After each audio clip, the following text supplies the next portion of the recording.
The story of the prodigal son is about the father who has two sons. The younger asked for his portion of inheritance from his father. His father granted his request.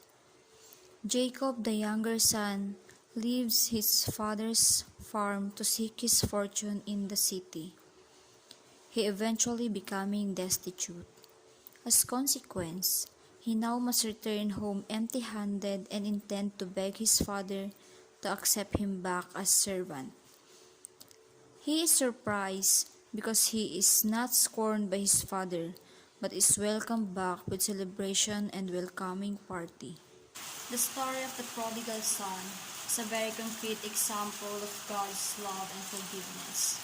It is fully featured in the story that no matter how heavy or how hard our sins are, God our Father will always be going to forgive us and accept us in His kingdom. This means that it is God's plan to create a man and let them multiply, and that all men will surrender their lives to Him and become His servants. But it did not materialize because many people choose to live the way they want without following any rules, regulations, or whatsoever. They wanted to be free, doing things that make them happy, even come to the extent of doing bad things to them or cheating other people. But God's forgiveness and love is within our reach.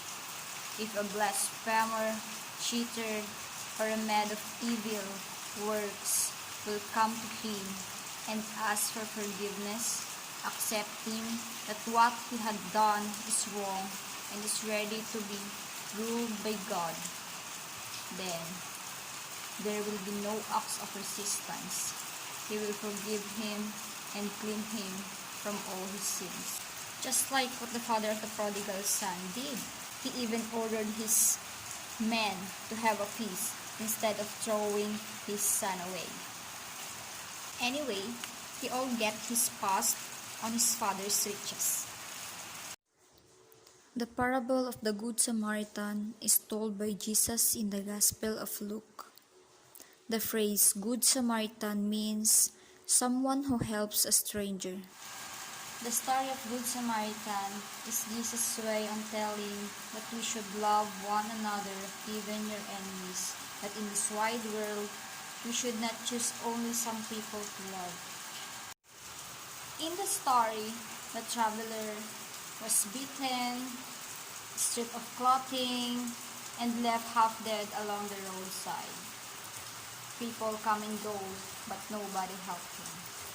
Even the priest and the religious man did not help him, until a Samaritan passed by and helped him, despite the fact that Samaritans and Jesus were enemies. Jesus wants us to learn from this story that we should not choose any race or nationality whom to deal with. We should learn to love anyone regardless of color or language. If anybody needs your help, then give it, even if you know them or not. No matter what, no matter where, as what the saying goes.